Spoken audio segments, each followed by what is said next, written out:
Boa noite, meus irmãos. Sejam bem-vindos a essa casa. Que a espiritualidade amiga ampare a todos nós.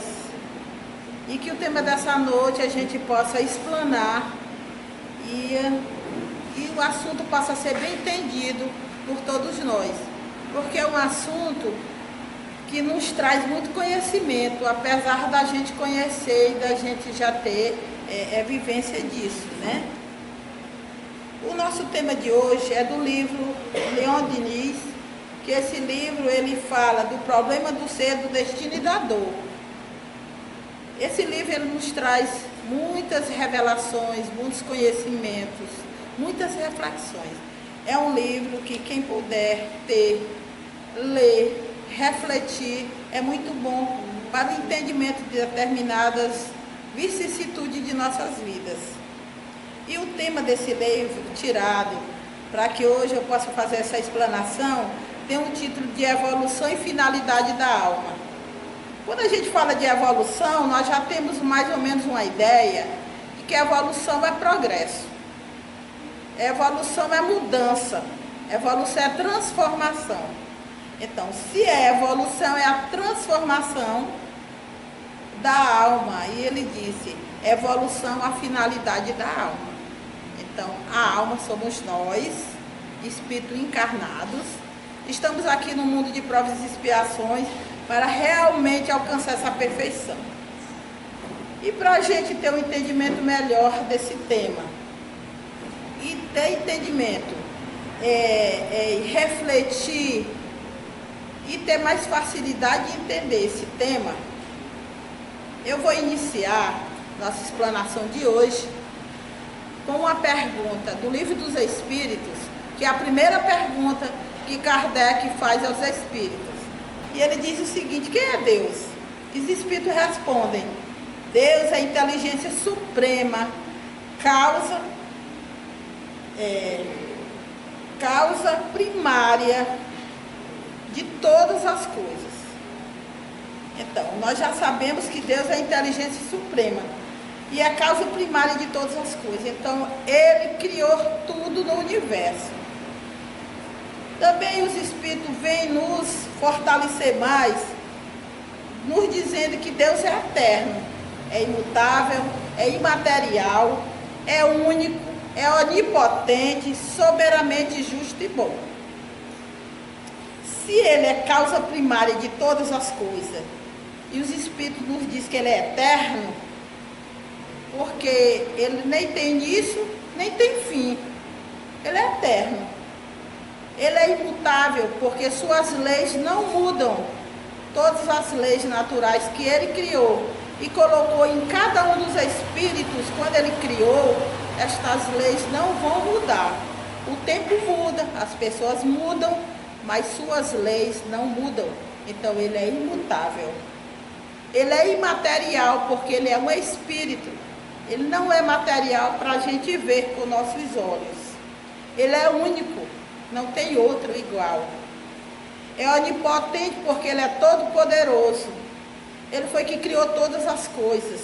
Ele sabe de tudo que acontece com cada um de nós.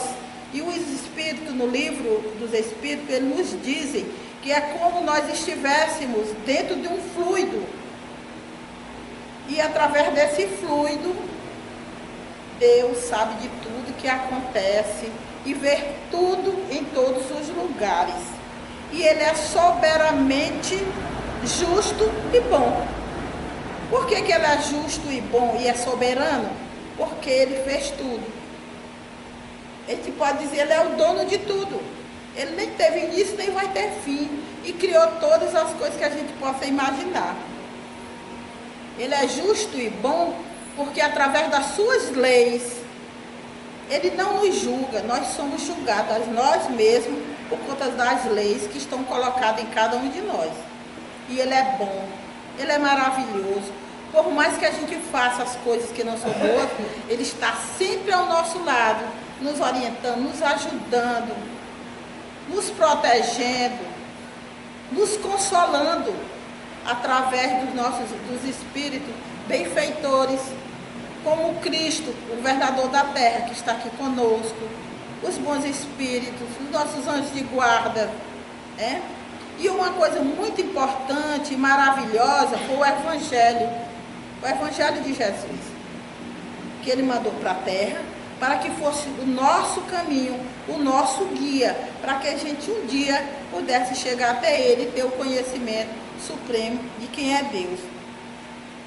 Deus também criou o universo, todas as coisas que a gente possa imaginar, e compreende todos os seres, animados e inanimados, foram criados por Deus, materiais e imateriais.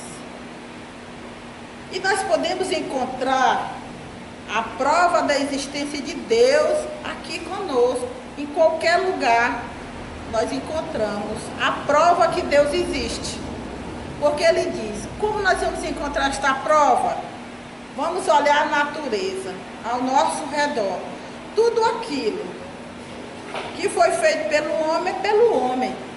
Mas tudo que não foi feito pelo homem foi feito por Deus. Vamos procurar o que foi que o homem fez. Se ele criou essa cadeira, a substância para criar a cadeira foi dada por Deus. Então, não foi ele que fez. Ele teve apenas a inteligência de fazer.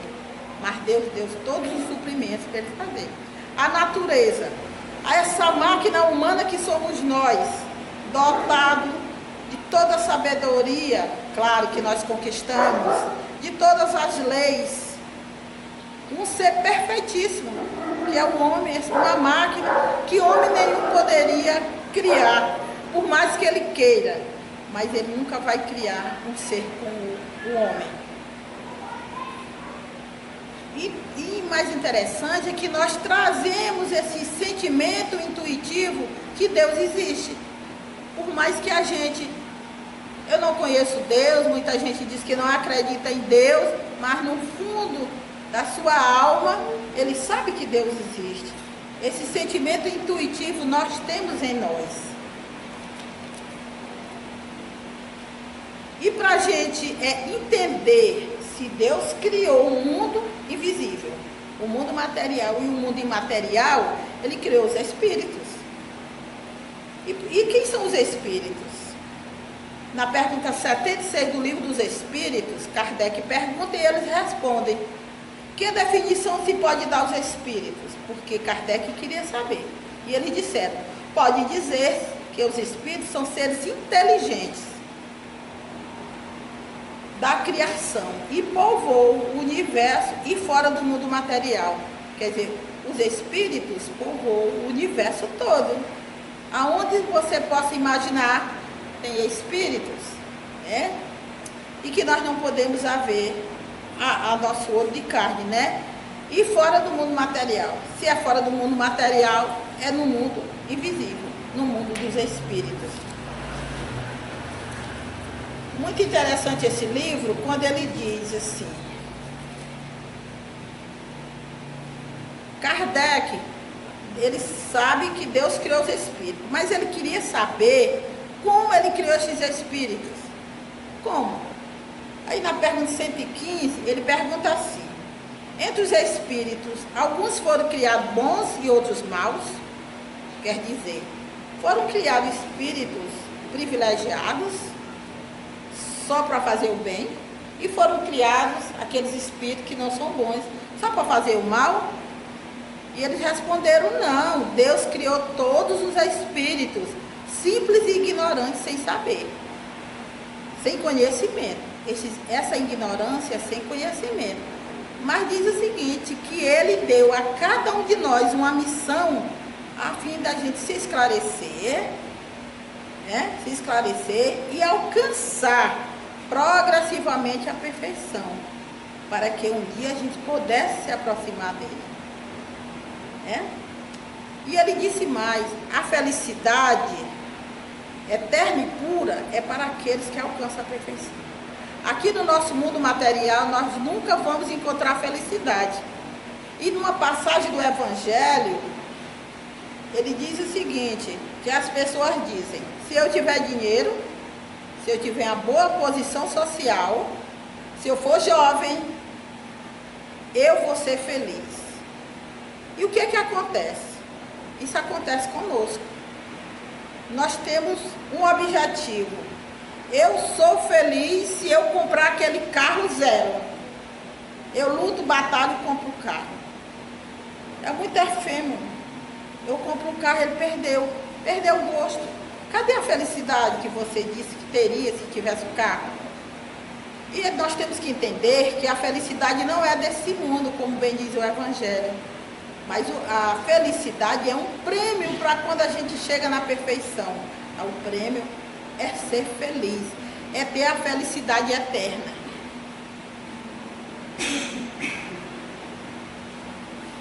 E mais ainda, existe uma grande desigualdade entre os espíritos. Existe uma grande desigualdade entre os espíritos. Por quê? Porque cada um de nós, que somos almas encarnadas, na nossa caminhada da evolução, nós estamos numa escala evolutiva. Ninguém evolui, ninguém cresce, ninguém se transforma, ninguém faz sua reforma íntima da mesma maneira do outro. Cada um caminha de um jeito, uns mais, outros menos. Então, aqueles que caminham mais rápido se transformam mais rápido. Aqueles que caminham lentamente vão se transformando lentamente. E Deus diz que não tem pressa. Não tem pressa. Nós vamos passar bilhões de anos, séculos e mais séculos, para alcançar essa evolução. E Ele é tão bom, é tão misericordioso que Ele está lá, esperando que um dia a gente chegue à perfeição. E sempre nos orientando, nos ajudando. Uma coisa interessante que tem no caminho da evolução é que cada vez que a gente consegue alcançar um degrau, nós vamos recebendo o livre-arbítrio. O que é esse livre-arbítrio? É um mecanismo que nós, seres encarnados, recebemos de Deus para a gente fazer nossas escolhas. E Ele diz, cada vez você vai evoluindo, o seu livre-arbítrio vai aumentando. Por quê? Porque tudo é com responsabilidade. Tudo que eu faço aqui na Terra, eu tenho que arcar com as responsabilidades. Né? Então eu escolho. Mas se eu escolher bem, maravilhoso. Mas se eu escolher mal, vem a reação daquela ação e eu vou pagar por isso. Então nós temos que ter consciência de que o nosso livre-arbítrio vai nos levar a esses dois caminhos. Né? Ele diz o seguinte, se tem um espírito, se nós estamos no caminho da evolução e sabemos que os espíritos não têm essa evolução, a não ser que estejam na carne, no corpo, encarnados, ele pergunta aos espíritos, o que é a alma?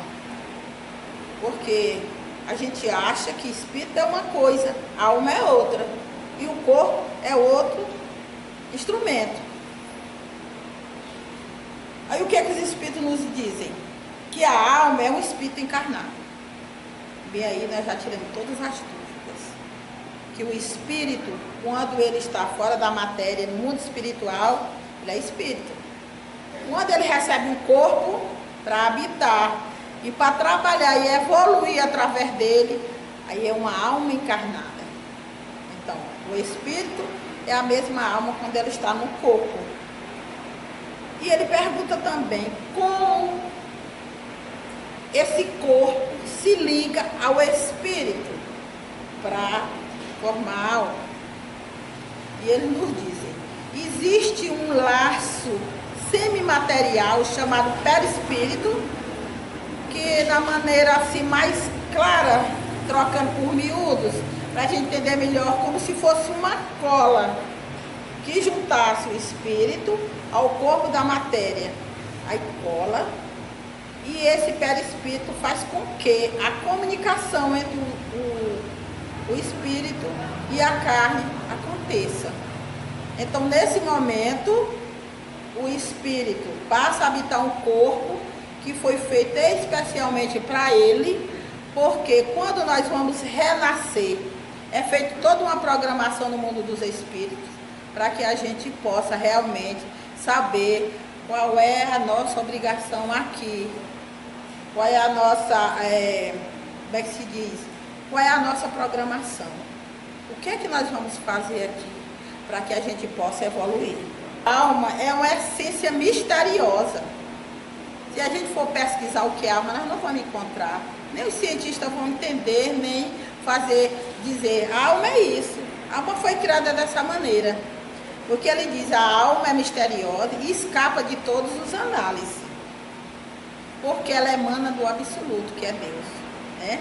Mas uma coisa interessante que ele nos narra, que a alma ela é tão mesquinha, que ela é colocada num corpo tão frágil, que é o nosso. Porque nós sabemos que o espírito, para ele chegar ao corpo, ele é comprimido a um tamanho que seja colocado no corpo humano quando está na formação, que nós sabemos que é o ovo, né? Porque o óvulo é antes da fecundação. Isso acontece através do sexo. Todos nós sabemos disso. Mas é aquele corpo tão frágil onde ela vem habitar, mas ele diz que ela é tão grandiosa que o pensamento da alma abrange todo o universo. Que a alma no corpo ela pode ser frágil, mas que o seu pensamento abrange todo o universo. Quer dizer, que o nosso pensamento vai muito além do que a gente possa imaginar. E o poder que a alma tem, o poder que nós temos de fazer o bem ou de fazer o mal. E os Espíritos nos dizem que se nós usássemos esse poder, que muitas vezes a gente nem sabe que tem, para o bem, o nosso planeta já teria se transformado em planeta de regeneração há muito tempo. Mas nosso pensamento é tão negativo que cada vez atrasa esse processo. Porque nós, seres ainda imperfeitos, no mundo de provas e expiações, nós preferimos pensar o negativo do que o positivo. Nós pensamos mais em fazer mal ao outro do que em pensar em fazer o bem. Que ele possa viver bem, estar em paz. É tão fácil a gente pensar no bem e pedir a Deus pelo outro, mas a gente termina fazendo o contrário. E isso atrasa a evolução do planeta e atrasa a nossa evolução também. Com esse conhecimento, nós podemos chegar a um ponto de perguntar assim, bom, se a alma, para evoluir, em 100 anos ela não consegue alcançar a perfeição, seria necessário outros momentos, aí que vem a justiça de Deus e da bondade dele, porque através da reencarnação, ele nos dá essa oportunidade de nascermos novamente e dar continuidade àquele trabalho que a gente já vinha fazendo. E para a gente alcançar esta perfeição, esta evolução, essa transformação, nós temos que percorrer no tempo e no espaço um campo sem limites. É um campo sem limites. Porque a gente vive 100 anos, desencarna, reencarna novamente e vai trabalhando. E Deus, na sua bondade, Ele permite que a gente venha quantas vezes for necessário para a gente se tornar puro, para a gente chegar à perfeição. E passando por inúmeras transformações, e no final de milhares de séculos, esse mineral bruto que somos nós, ele vai estar lapidado, ele vai estar como um diamante, cintilante. Isso que acontece com cada um de nós.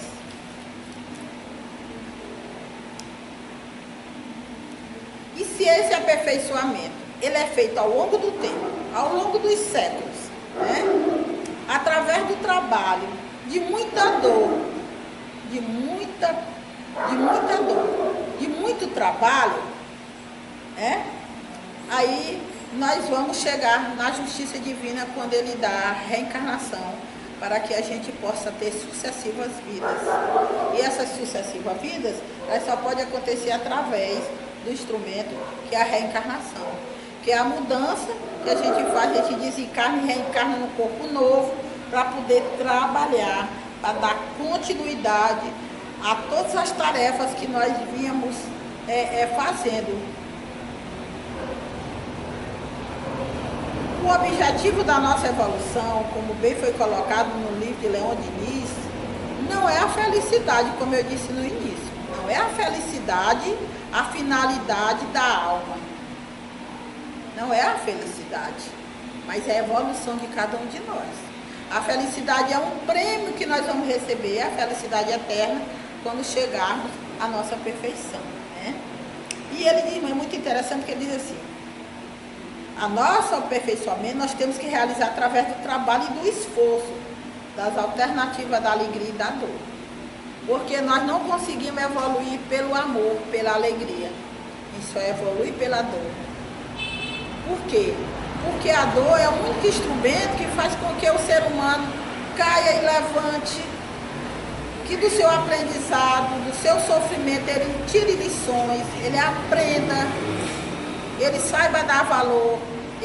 Outra coisa interessante é que através do sofrimento a gente aprende a amar, a gente aprende a respeitar, a gente aprende a se colocar no lugar do outro, né? A gente consegue não fazer o outro aquilo que a gente não gostaria que o outro fizesse com a gente. É através da dor, é através da nossa evolução. Porque se o mundo fosse feito de alegrias, qual seria o mérito de cada um de nós? Nenhum. Porque nós não sabemos dar valor à coisa quando é ganha com facilidade. Nenhum ser humano tem isso. Você não consegue valorizar aquilo que alguém lhe dá. De graça. Agora, quando você vai para a luta, e trabalha, e batalha, e chora, e sente muita dor, você valoriza. É como o filho da gente. Se a gente dá para ele um brinquedo, e ele não sabe valorizar aquele brinquedo, e a gente não dá e deixa para dar quando tem consciência daquilo, ele valoriza, ele guarda, né? Ele sabe o quanto custa. E também é como um pai que dá um belo de um carro para o filho, e o filho usa, abusa e destrói, porque ele não sabe o valor dos recursos que o pai utilizou para comprar aquele carro. A partir da hora que ele trabalha, ele sabe o quanto custa a luta para ele conquistar aquele carro, um imóvel, ele cuida, ele valoriza, somos nós. Deus nos dá tudo, a gente prefere chorar, sentir muita dor para valorizar aquilo que Ele nos dá. Porque Ele disse que tudo é nosso. Agora nós vamos trabalhar para conseguir. Está aqui, tudo é seu. Agora, para você chegar lá, você tem que trabalhar, você tem que se esforçar. E Ele é tão maravilhoso que Ele nos mandou para nós o Evangelho. Lá no Evangelho tem todo traçado o mapa da nossa evolução, da nossa caminhada, do nosso conhecimento. Está lá no Evangelho. Quando a gente começa a entender aquelas pequenas palavras e começa a vivenciar, poxa vida, a gente começa a ver coisas que antes a gente não via. A gente começa a ter ouvidos de ouvir, olhos de ver. A gente consegue se colocar no lugar do seu irmão. A gente passa a trabalhar pelo coletivo e não pelo individual. Essa é a grande diferença da nossa transformação. E no livro de Leon Denis, ele diz que a coisa mais interessante, ele diz, grandioso é o espetáculo da luta do espírito contra a matéria. Luta para a conquista do globo. Luta contra os elementos dos flagelos, contra a miséria, a dor e a morte. Porque a nossa alma está no corpo de carne. Ela não tem tanta visão como o espírito. Então, quando ele está nessa luta, para a gente fazer conquistas, a gente tem que lutar muito. E como a gente luta contra os flagelos da vida? A miséria, a fome, o desamor, a falta de amor que os nossos governantes, os nossos irmãos têm um pelos outros, a falta de amor, porque o amor é a chave de tudo. Com o amor a gente conquista, com o amor a gente evolui, com o amor a gente tem mais alegria, com o amor a gente tem paz, a gente tem luz, e tem facilidade de conquistar quando a gente tem amor.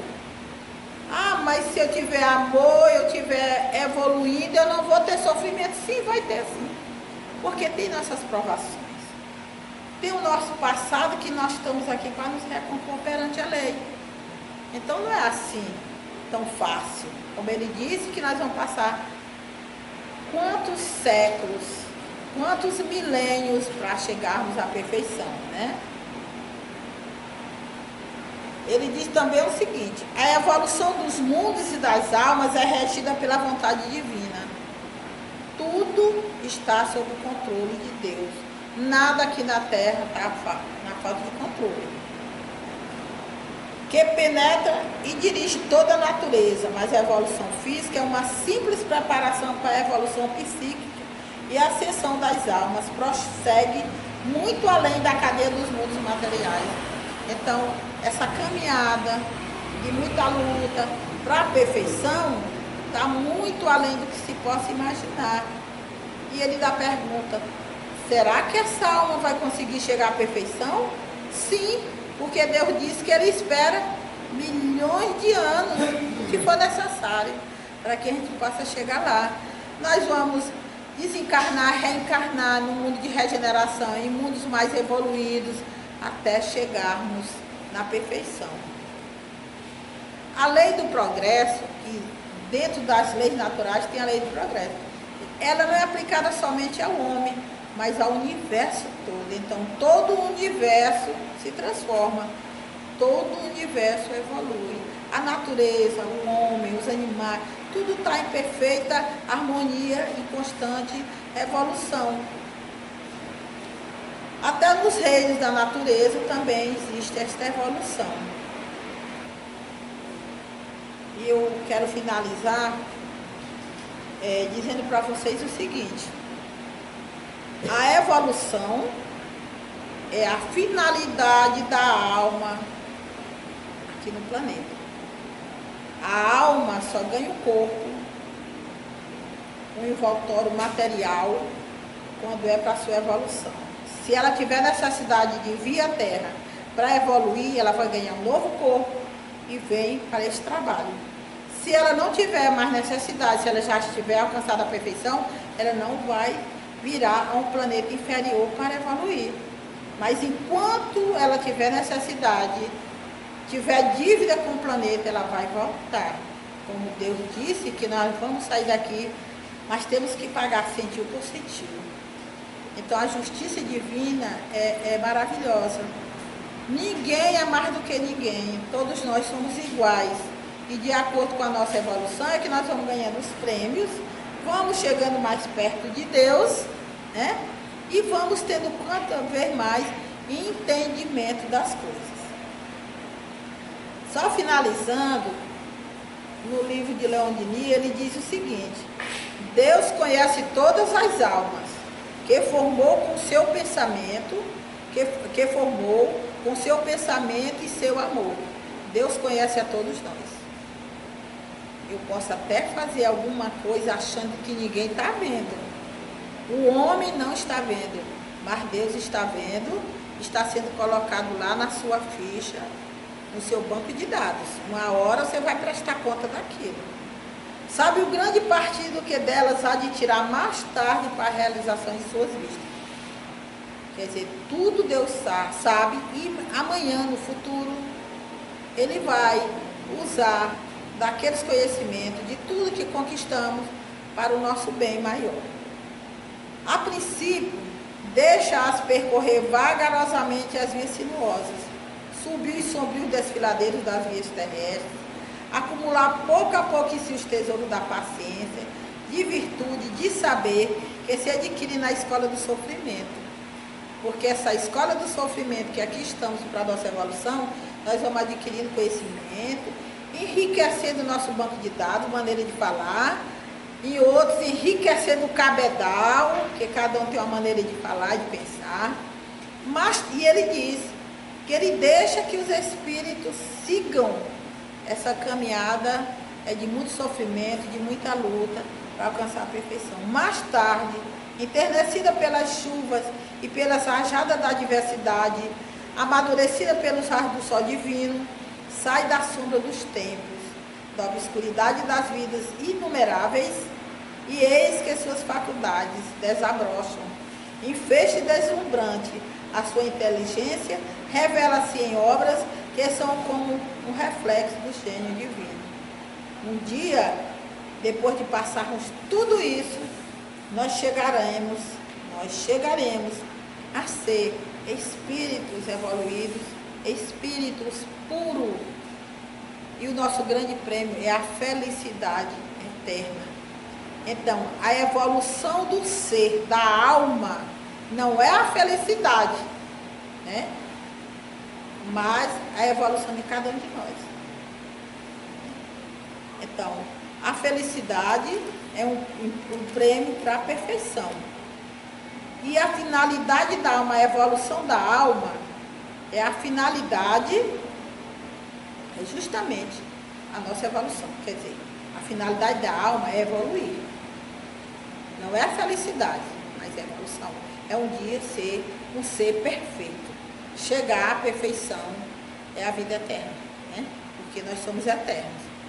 Eu espero que vocês tenham entendido que a evolução é necessária para cada um de nós. E a finalidade da alma é evoluir, é crescer, é se transformar, é fazer a reforma íntima. Todo mundo fala assim, vamos fazer dessa reforma íntima. O que é isso? É a nossa transformação. E a gente só se transforma quando a gente tem conhecimento. E a gente só tem conhecimento quando a gente consegue entender o Evangelho de Jesus. Aí nós começamos a trabalhar essa nossa transformação. É esse é a explanação que eu queria fazer para vocês. Os conhecimentos que eu queria trazer para vocês, que eu trouxe para vocês. Eu aprendi muito, agora eu sei que não tem diferença entre o espírito e a alma, né?